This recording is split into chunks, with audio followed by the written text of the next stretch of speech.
Hi, good afternoon, honorable present here. Today we are going to discuss about another topic, which is continuation of the previous sessions, what is the different type of humanoid robots, and now we are going to see what are the sensors that has been incorporated in humanoid robots. So before going to the topic, I like to introduce myself. Myself is Sambasam, Assistant Professor in the Department of Mechatronics Engineering at SNS College of Technology. I am maximum handling this introduction to robotics for the third year sessions. So as I said earlier, this is a continuity, and now we are going to see what are the different type of sensors we are used in this humanoid robots, right?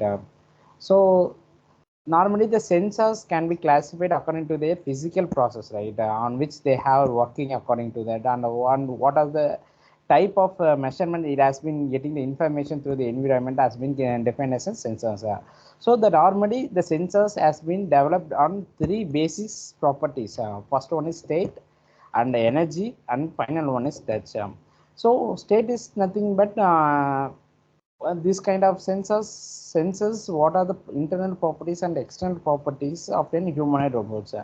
So when I say that earlier, first what is meant by internal properties is nothing but in batteries, the battery level of the wheel encoders to move from one place to another place. These are be sensed by using the perceptive sensors.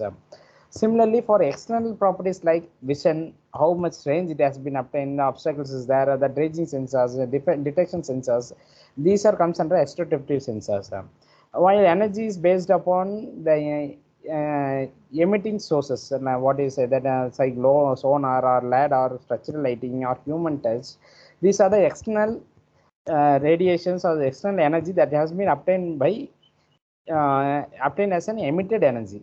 And also once it is said to be an active, similarly once there is an emitting energy, there should also be a receiving energy, like the rays of human vision and the voice we are speaking to the humanoid robots.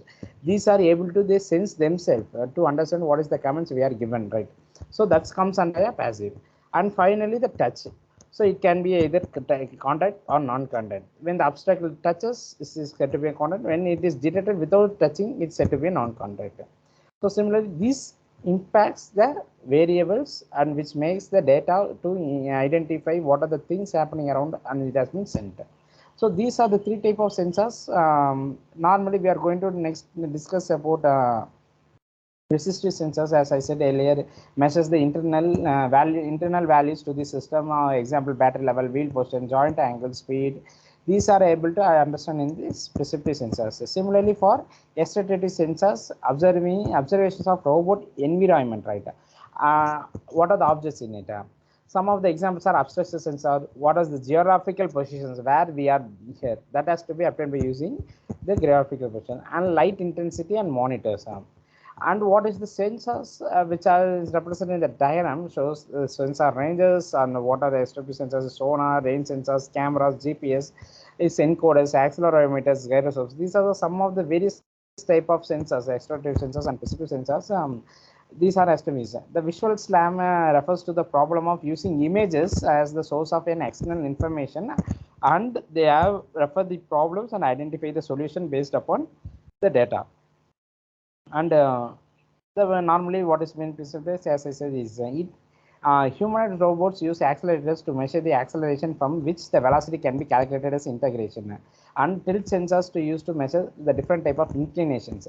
Similarly, the force sensors. The force sensors uses the hands, robot hands and feet to measure the contact from the force of the environment. And finally, the position sensors, where the actual position of the robot or is identified, or the velocity of the object can be velocity can be calculated, or even the speed has been commented. The example for that, as is given in the cyclic diagram, is represents the various opportunities of obtaining the perceptive sensors, like integration with ground, how it has been impacted, and the information has sent to like in robot, and there is a command, and how it has to be performed in this, and how it has been less injuries. This is the one cycle of operation. How the perceptive sensors has been work has been explained through this and the following flow charts. So these are the perceptive sensors which so key place and key flow, how the humanoid robot function without affecting the environmental conditions, and also not to destroy themselves. That's how this these type of sensors has been arranged, and similarly this has been developed to improve the performance of the humanoid robots, and also they have how they work under the circumstances with safe test purposes. So these are something about perceptive sensors, and these are the references I have verified for this class. In the next class, we are going to see about the another type of sensor, which is nothing but astroturfing sensors. Thank you for watching the video, and let's catch up in the another session. Thank you. Bye bye.